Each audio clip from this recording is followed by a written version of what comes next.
கோவை மாவட்டம் சூலூர் சுற்றுவட்டார பகுதிகளில் பயிர்களை சேதப்படுத்தும் காட்டு பன்றிகளால் விவசாயிகள் கவலை அடைந்துள்ளனர். கூடுதல் தகவல்களை செய்தியாளர் நவமணிகண்டன் வழங்க கேட்கலாம். கோவை மாவட்டம் சூலூரை அடுத்த அக்கனாக்கம்பாளையத்தில் காட்டுப்பன்றியினுடைய தொல்லை அதிகரித்து வருகிறது. இங்குள்ள விவசாய நிலங்களை தொடர்ந்து சேதப்படுத்தி வருவதாக விவசாயிகள் வேதனை தெரிவிக்கின்றனர். தற்போது இங்கே மக்காச்சோளம் பயிரிட்டிருக்கிறார்கள். அங்கு ஒரு ஏக்கருக்கு மேலான அந்த பயிரை இந்த காட்டுப்பன்றிகள் சேதப்படுத்தி இருக்கிறது. இதன் காரணமாக விவசாயிகள் பாதிக்கப்பட்டிருக்கிறார்கள்.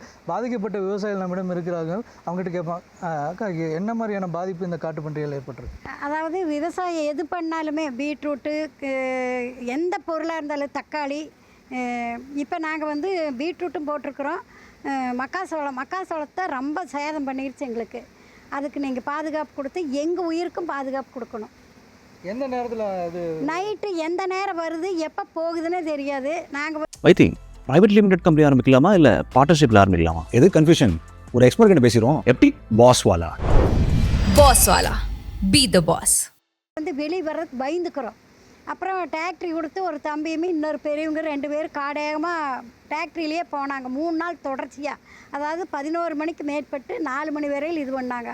அதுக்கு மேலே அவங்க முடியலேன்ட்டு வந்துட்டாங்க. அதுக்கப்புறம் அது உள்ளே சேதாரப்படுத்திட்டு எப்போ போச்சு எப்போ வந்ததுன்னே தெரியாது, எந்த வழியாக வந்ததுன்னு தெரியாது. நான் பார்க்கல. இந்த தம்பி டிராக்டரி ஓட்டுற தம்பி பார்த்ததாகவும் இவங்க ஆர்னு கொடுத்து லைட்டு போட்டதுனால அது கீழே பள்ளத்தில் இறங்கி போனதாக பார்த்தேன்னு சொல்கிறாங்க. அவ்வளோதான்.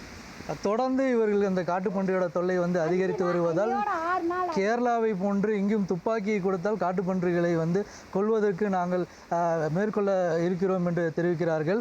ஆனால் என்ன, உங்ககிட்ட துப்பாக்கி கொடுத்தா என்ன பண்ணுவீங்க? நாங்கள் அது சுடுறதுக்கு ஏற்பாடு பண்ணுவோங்க. அது நைட்டு 11 மணிக்கு மேல்பட்டுங்க அது கிளம்பி வருது. அது கிளம்பி வந்ததுங்கன்னா அது விளையாடிட்டு எல்லாம் முடிச்சுட்டு 4 மணிக்கு இன்னும் போல் போயிடுது. 4 மணி வரைக்கும் தான் அதுக்கு டைம். 4 மணிக்கு மேலே அது கிளம்பிடுது. ஆனால் வண்டி எடுத்துகிட்டு போகும்போது முன்னாடி 4-5 கூட்டமாக போயிடுச்சு. வண்டி மின்னுக்கு விட்டு பார்த்தேன். மின்னுக்கு வண்டி கிட்ட போகிற போது 4 எதுக்கு திரும்பி நின்றுடுது. எதுக்கு திரும்பி நிற்கிற போது முட்டு கொடுத்தமாக நிற்கிற போது நான் வண்டி ரிவேஸ் எடுத்து மீண்டும் திருப்பி ரிவேஸ் ஸ்பீடாக வரங்காட்டி பண்ணி அங்கேயே நின்றுட்டு மறுக்க கொஞ்சம் தூரம் லைட் போட்டு பார்க்குறேன். மறுக்க மெதுவாக போய் அந்த குட்டைக்குள் பள்ளத்தில் இறங்கிடுது. இறங்குறதுக்கு பிறகு நாங்கள் சாலை வந்துட்டு அதுக்கு மேல்பட்டு எனக்கு தெரியலைங்க. என்ன மாதிரி வேணும் உங்களுக்கு? துப்பாக்கி மாதிரியான விஷயங்கள் சுடுற மாதிரி எங்களுக்கு வேணுங்க. எங்களுக்கு சுடுற மாதிரி ஒரு அனுமதி கொடுத்தீங்கன்னா நாங்கள் எங்கள் உயிருக்கு நாங்கள் பாதுகாப்பு பண்ணிக்கோங்க. அது இல்லைன்னு ஒரு ஆள் 2 ஆளெல்லாம் போய் சரி கட்ட முடியாது. கையில் ஏதாரமெல்லாம் போனால் நம்மளை கொண்டு போடும். கேரளாவை போன்று துப்பாக்கி விவசாயிகளிடம் கொடுக்க வேண்டும். உடனடியாக இந்த பன்றி தொல்லையிலிருந்து விடுபடுவதற்கு அரசு நடவடிக்கை எடுக்க வேண்டும் என கோரிக்கை விடுத்திருக்கிறார்கள்.